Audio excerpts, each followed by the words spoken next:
Jeux, confidence. Un podcast qui parle de jeux, mais aussi d'autres affaires. Je connais quelqu'un qui s'est mis à peindre des figurines, puis je trouve ça un peu graine. Salut tout le monde, je suis content de vous retrouver. On est rendu au 3e épisode. Yes, 3e épisode de Jeux, confidence. C'est une super belle journée. Écoutez, ici, le soleil plombe. On est fin octobre, puis je sais pas si ça s'appelle encore l'été indien, là. Mais tabarouette, c'est le fun. C'est vraiment... Surtout rendu dans ce bout-là de l'automne, là, où toutes les feuilles tombent. Je sais pas si dans votre coin, vous voyez ça pas mal. Moi, je suis vraiment entouré je suis dans la forêt, là, fait que... quand les feuilles se mettent à tomber, puis tout... c'est comme la partie de l'eau commence à faire frette. La noirceur embarque plus tôt le matin, puis plus tôt le soir, là, plus tard le matin, plus tôt le soir. Fait que c'est comme le côté de l'automne où je trippe moins. Là. J'ai comme hâte rendu là que la neige tombe. Là, j'imagine comme pas mal d'entre vous. Là. Mais c'est ça, il fait beau. Hier, on a eu un beau party de famille. Tout le monde était dehors. C'était vraiment, vraiment super. J'ai eu des belles expériences ludiques dernièrement, que je vais vous parler de ça. Écoutez, on est là pour ça, hein, tu sais, je veux dire. Puis justement, là, je viens de faire une game d'un jeu qu'on a joué pas mal ces derniers jours. Ça s'appelle Mille Fiori. Un jeu qu'on appelle affectueusement Serge Fiori. C'est un jeu que ça fait partie des jeux dont j'entendais parler pas mal, un peu partout. Mais je me disais, ouais, on dirait que le titre m'accrochait pas tant. Puis, mais c'est ça, on a fini par l'essayer. J'ai fini par l'essayer avec mon frère puis mon père. Puis on a fait une game. Puis j'ai fait, ok, quand même intéressant. C'est un jeu. On peut dire que c'est un jeu abstrait, là, en fait. Là, on est des marchands de verre là-dedans ou des souffleurs de verre. Puis, on a des beaux petits morceaux de verre là, qu'on va placer sur le plateau. C'est un plateau qui est divisé en plusieurs sections. Puis chaque section a des façons différentes de scorer là, avec des petits cristaux de verre que tu vas placer sur le board. Puis, c'est un jeu... je dirais semi-léger. Là, c'est pas un jeu complexe. Ça fait penser à peut-être un peu à Azul. De ce genre de jeu-là, là, très coloré, c'est très ludique. Puis la possibilité en fait de combotage, de coups en cascade. Écoutez, il y en a tellement de façons de dire ça, là. Mais c'est des grandes possibilités de combo dans le jeu-là, là, en fait, où tu peux tout d'un coup, tu vois ton pion qui monte sur la piste de score là, de 20-30 points d'une claque. Là. C'est vraiment un genre de jeu où tu vas faire beaucoup de points. Les parties sont somme toute assez courtes. Je dirais, sérieux, pas loin de 20-25 minutes. En tout cas, à deux. C'est un jeu le fun. Un jeu de verre, tu sais, un jeu transparent. Intéressant justement par rapport au combotage, ma blonde me disait ça, là, que elle, c'est sûr que tu sais, quand c'est toi qui fais les combos puis que tu enchaînes les coups un après l'autre, c'est comme jouissif puis tu as bien du fun, mais c'est toujours un peu fâchant quand c'est à l'autre que ça arrive puis pas à toi. Puis tu vois l'autre qui enchaîne ça, puis son tour finit plus, puis toi t'attends de jouer, puis l'autre est rendu 30-40 points plus loin sur la piste de score. Là. On a fait une game avec une deuxième game où moi, ma blonde, puis mon père. Puis écoute, il a fini la game, je pense, une centaine de points là, au-dessus de nous autres. Là. Fait qu'il avait vraiment réussi à bien enchaîner ses affaires. Puis comment ça se passe aussi, c'est que dans chaque quartier, tu as un bonus dès que tu as... Parce que ça marche par symbole, ce jeu-là. Fait que chaque quartier, tu as des petits symboles.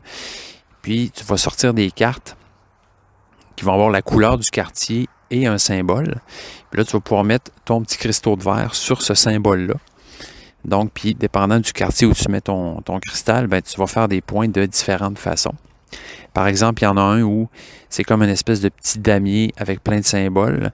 Tu places tes tuiles là-dessus, puis toutes les tuiles qui vont finir par être collées ensemble, à chaque fois que tu en rajoutes une, tu vas faire les points pour tout ton groupe de cristaux. Donc, par exemple, tu as déjà 6 cristaux sur ce quartier-là. Tu en rajoutes un collé à ceux-là, ben, tu vas faire 7 points ou 14 points si ta carte te dit que tu peux multiplier par 2. Puis, il y a aussi des bonus par quartier pour le premier qui va avoir rassemblé tous les symboles possibles dans ce quartier-là. Donc, par exemple, dans le quartier, tu as réussi à ramasser les 4 symboles, ben, tu peux mettre un cristaux sur ça donne 20 points finalement dès que tu rassembles tous les symboles en premier. Puis là, si t'es le deuxième, tu fais 15, si t'es le troisième, tu fais 10, etc. Bon, c'est déjà ça, c'est un peu la course à qui va avoir tous les symboles en premier. Et fait que chaque quartier a vraiment une logique différente. Là. Je pense que je ne m'attendrai pas là. Mais c'est un jeu vraiment très, très facile à montrer, à enseigner, facile à comprendre, facile à jouer. Vraiment un jeu family-friendly, je dirais, là, qui va pas mal plaire à tout le monde. Bon, c'est pas une profondeur à tout casser, mais je pense pas que c'est ça qu'on va aller chercher quand on va jouer à ces jeux-là. Là. Mais c'est un jeu qui offre une belle expérience, là, surtout avec toutes ces possibilités-là de combo. Là. Parce que, en fait, le principe est simple, là, c'est que on a plusieurs manches à jouer, puis par manche, on a 4 cartes à jouer chacun. Fait que tout le monde en même temps, on sort une carte, puis on fait l'action qui est déterminée par cette carte-là. Puis une fois qu'on a fait toutes nos cartes, on change de manche. C'est-à-dire que là, c'est au prochain joueur à être le premier. On redistribue les cartes, puis on recommence comme ça. Puis le jeu va se terminer. En fait, ça, c'est particulier. Le jeu va se terminer quand il ne restera plus de petits cristaux de verre dans ton bol. Donc, ça ne veut pas nécessairement dire qu'on va tout finir en même temps parce que des fois, tu fais certaines actions qui ne vont pas te demander de mettre de cristaux sur le board. Ou des fois, ben, à cause que tu fais du combattage, ben, tu vas mettre plusieurs cristaux de suite. Ce qui fait que tu vas en avoir moins que tes adversaires puis que tu risques éventuellement de finir avant les autres. Puis dès que dès que la personne met son dernier cristal, ben c'est fini.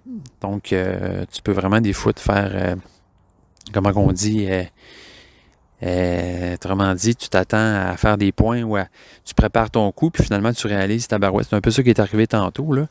Ma copine avait fini, puis moi, il me restait encore 6-7 cristaux dans mon bol. Donc, c'est ça. J'ai un peu été coupé dans mon élan là, pour faire des points. Jeu. Ouais. Sympathique. Mille Fiori.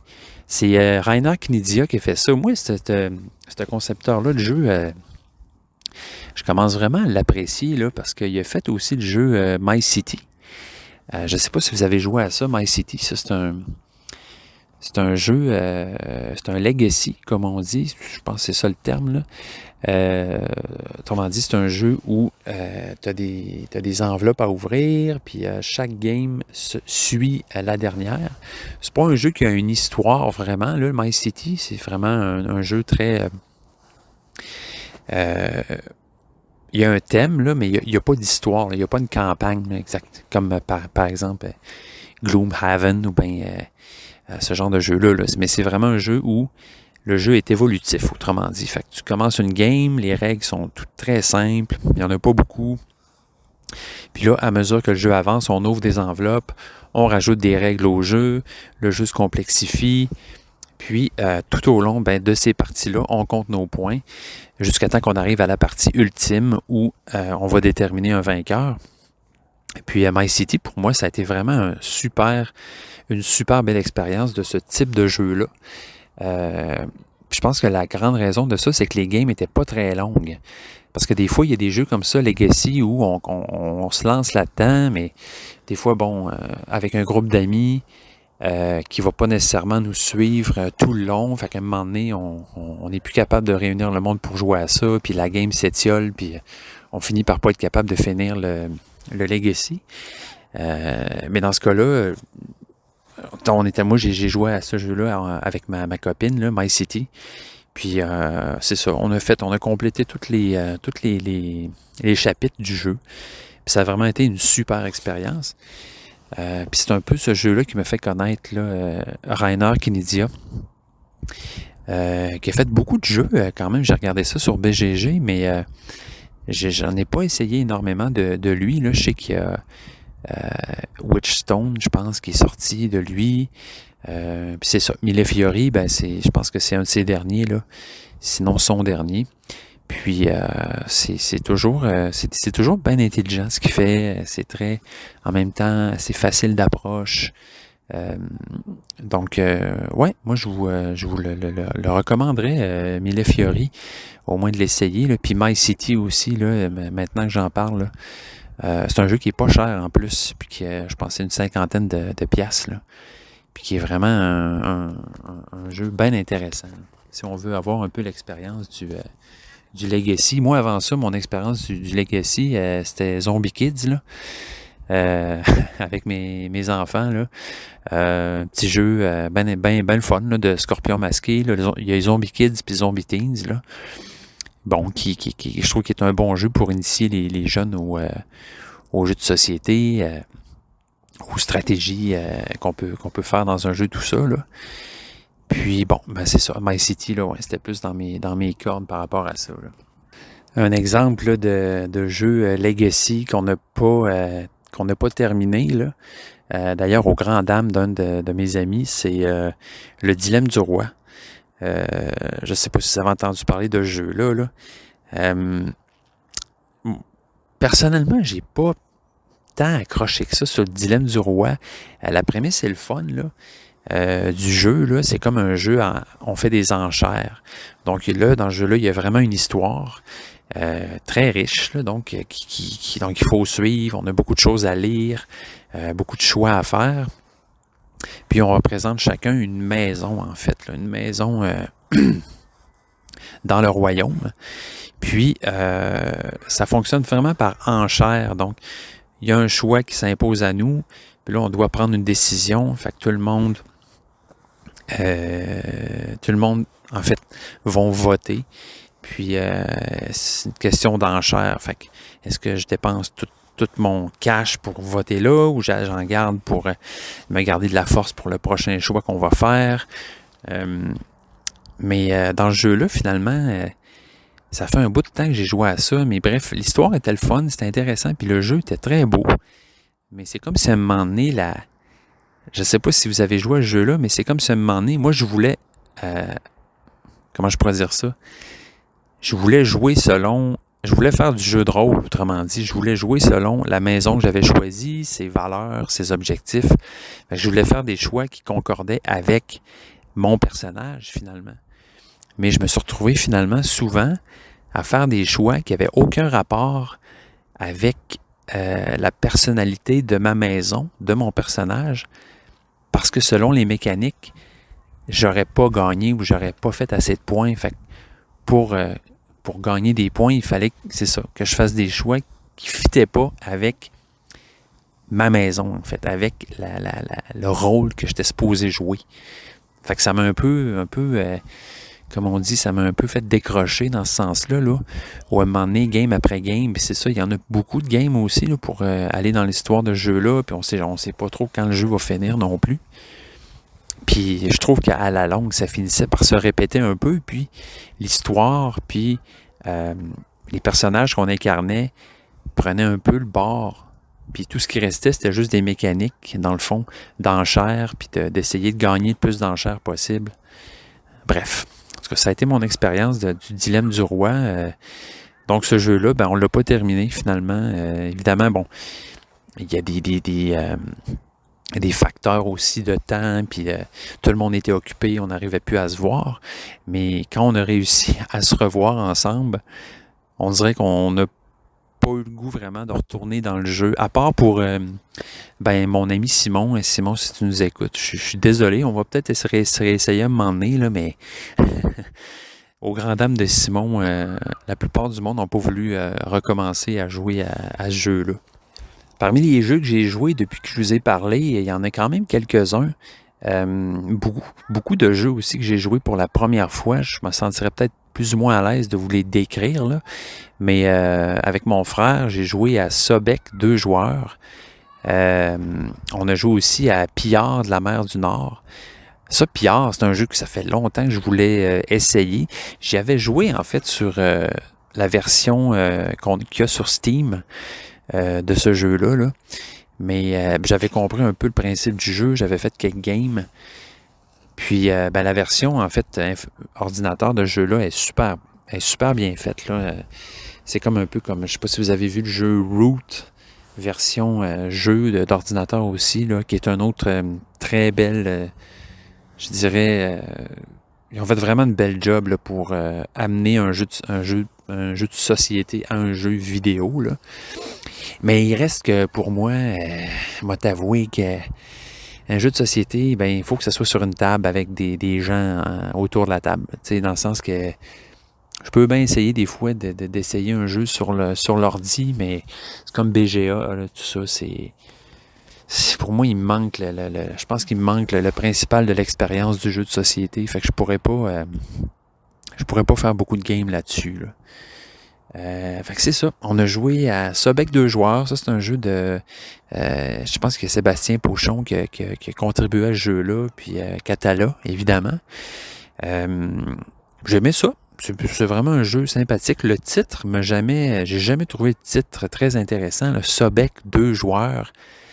Je sais pas, Sobek duo peut-être, Sobek duel, Sobek bisobek, je sais pas, mais le titre Sobek 2 joueurs comme on dit en bon français, toujours fait un peu débander.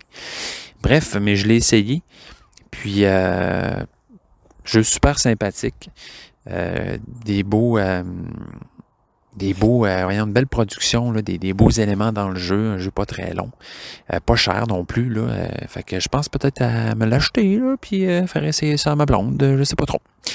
Sinon, c'est ça, on a joué à Pillard, donc, Pillard de la mer du Nord, je sais qu'il est vraiment dans le top 5 d'un de mes amis, même top 3, en tout cas, il y a beaucoup de monde qui adore ce jeu-là, j'ai aimé ça, c'est vraiment, tu fais des raids en fait, là, fait que tu rassembles ton équipe de vikings ou de fighters, là, de guerriers. Puis une fois que tu as assez de monde, puis que tu as assez de ressources, là tu peux aller faire des raids. Fait que tu vas aller faire des raids sur la map, là, sur le board. Puis en fait, c'est une course un peu à celui qui va faire le plus de raids possible, puis qui va finir par aller chercher les forteresses, là, les raids les plus difficiles à faire. Le jeu est assez simple, finalement. Là. Je dirais peut-être comparé à d'autres jeux là, de cette série-là. Là. Moi, j'ai des explorateurs de la mer du Nord que j'adore. J'ai aussi Paladin. Quel Paladin que j'ai depuis un méchant bout puis que j'ai pas encore joué en fait avec du monde là. Je l'ai mis sur la table, je l'ai exploré, j'ai simulé un peu des games avec le jeu, mais j'ai pas encore joué puis j'ai bien hâte parce que ce jeu-là, il m'intéresse beaucoup. Mais bref, Pillard, j'ai bien aimé ça aussi, il est bien le fun. Beau jeu. On a joué avec l'extension les Halles de la Gloire, là, quelque chose comme ça. Je sais qu'il y a 2 extensions à ce jeu-là. Donc, on a joué avec l'extension qui rajoute les points de gloire. Mais il y a aussi l'extension Taverne, là, que j'ai entendu dire qui était bien bonne. Faudrait peut-être que je m'achète la big box de ce jeu-là, je sais pas. Parce que là, si je m'achète Pillard, puis si je m'achète les 2 extensions qui sont à 50, 60 pièces chaque, je me retrouve avec un jeu à 150 pièces, même plus que ça, là, quasiment 200 pièces. Fait que ça me fait un peu décrocher. Je me dis, ouais, il est bien bon Pillard, là, mais je suis prêt à payer tant que ça pour ce jeu-là. Je vais peut-être attendre de retourner chez mon frère puis de jouer, comprends-tu? Fait qu'il y avait Pillard. Sinon, j'ai joué à Red Rising avec mon frère aussi. Ça, c'est le fun parce que Red Rising, je vous en parlais un peu avant, là, mais j'ai surtout fait des games solo à ce jeu-là. J'avais joué une couple de fois avec des amis. Puis là, j'ai rejoué avec mon frère. Puis là, j'ai eu du fun. Là. Je connaissais plus les cartes, comment le jeu fonctionnait. Ça va plus vite dans ce temps-là. Là. Puis on est meilleur pour faire notre main puis faire le plus de points possible. C'est le fun parce que ce game-là, là, ça a fini 272 à 270. Hey, ça, c'est-tu le fun quand ça finit chaud de même? Moi, on dirait que dans ce temps-là, je m'en fous un peu de perdre ou de gagner. C'est plus, tu sais, hey, c'était un combat très chaud. Là. Puis ça, c'est le fun. C'est le fun, le feeling qui vient avec ça. Sinon, ben oui, aussi, on a joué...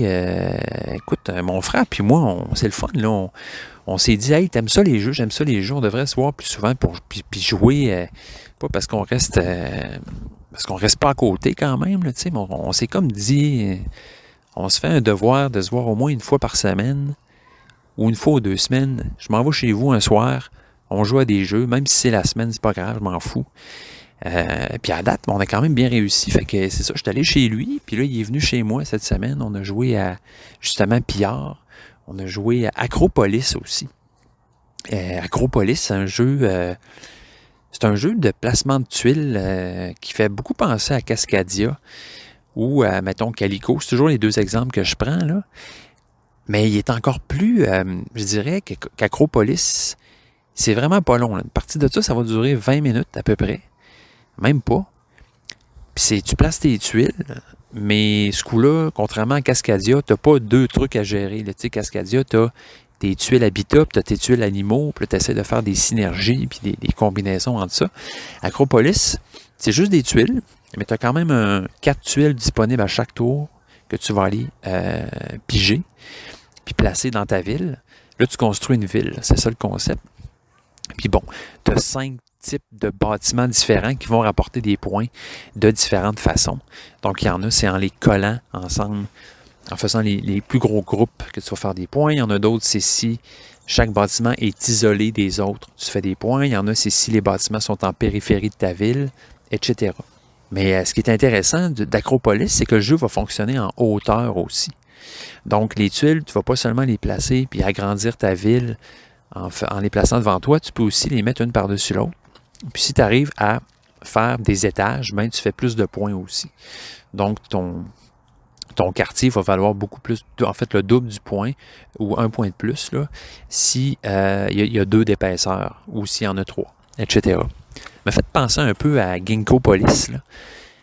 Je ne sais pas si vous avez déjà joué à ce jeu-là. Moi, Ginkgopolis, je l'ai acheté il n'y a pas si longtemps. Je sais que c'est un genre de classique là, qui était bien aimé. Il avait été out of print. Puis on finit par le réimprimer. Puis moi, j'ai sauté dessus là, parce que j'avais entendu dire que c'était un jeu assez unique. Je vous en reparlerai à un moment donné de Ginkgopolis, là, mais juste pour dire que dans ce jeu-là aussi, là, tu vas mettre des tuiles puis tu peux les mettre en hauteur. Puis plus tu arrives à mettre des tuiles en hauteur, plus tu fais des points. Bref, un autre jeu, un autre univers, d'autres règles. Ça finit plus. Fait que c'est ça. On a joué à Acropolis, puis là, ben imaginez-vous donc, avant hier, il y a 2 de mes bons amis, de nos bons amis qui sont venus chez nous. Puis ils nous ont fait essayer le jeu Wonderland's War. J'ai beaucoup aimé ça. Puis je m'attendais à rien de ce jeu-là. Je sais pas pourquoi il y a des jeux comme ça qui m'accrochent moins. Pourtant, le jeu, il est super beau. Je pense que c'est le thème. Le thème d'Alice au Pays des Merveilles, c'est comme pas venu me chercher au début. Fait que je voyais le jeu, puis j'étais là, ouais, ok. Non, lui, j'ai jamais été curieux. Mais bref, là, il s'est retrouvé chez nous, comprends-tu? Fait que là, je regarde la boîte, puis je fais, Caroline, on essaye tout ça, si... On a essayé ça. Fait que, ben oui, on a essayé ça. Ils nous ont montré le jeu. Ça nous a pris pas loin d'1 heure à nous le montrer, là. C'est quand même un jeu assez... une bonne complexité. Une bonne complexité, mais en même temps, une fois que tu le sais, c'est toujours ça. Hein, une fois que tu le sais, tu fais, finalement, ça joue super bien. Le jeu est vraiment beau, là. Je veux dire, c'est tout le contraire tu sais, t'es pas dans un jeu beige, là. Tu sais, t'es dans un jeu où il y a de la couleur, puis il y a une belle présence à la table, là. Il est très, très, très... il est très beau. Ouais. Dans son style, là, c'est vraiment un super de beau jeu. Puis t'es allé au Pays des Merveilles. Fait que, tu sais, c'est un univers saugrenu et intéressant et festif. Puis, c'est comme un mélange aussi de vraiment intéressant de...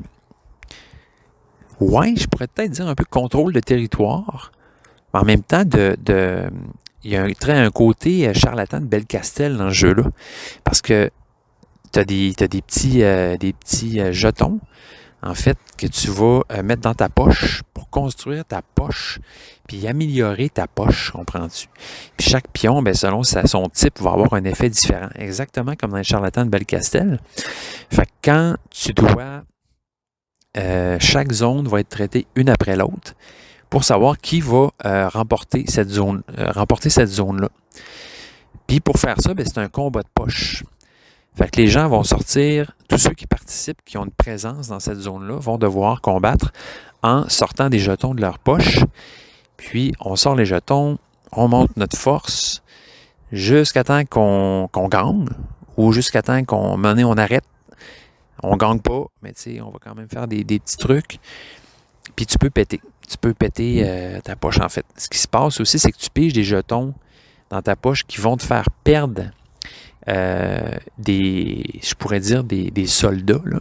Parce que quand tu es dans une zone, par exemple, moi, je pourrais avoir mis 3 soldats là, 3 meeples, puis mon ami en a mis 2, puis bon, à ça se rajoutent des personnages spéciaux, des alliés, tout ça. Je n'aurai pas les détails.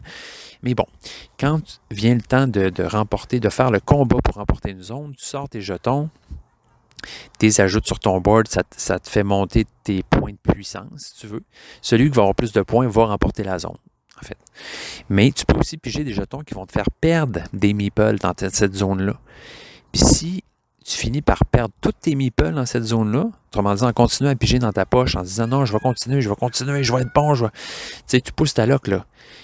Mais à un moment donné, ça se peut que tu perdes tout ton monde dans ta zone, puis là, c'est plate. Mais t'es mort, fait que tu peux pas gagner la zone, tu peux même plus faire de points ou améliorer des jetons, là, étant donné que tu es allé trop loin puis tu as perdu tout ton monde dans une zone. Puis ce qui est le fun aussi, c'est que si tu ne participes pas au combat d'une région, ben tu peux bêter sur ce qui va gagner. Ça, j'ai vraiment trouvé ça cool.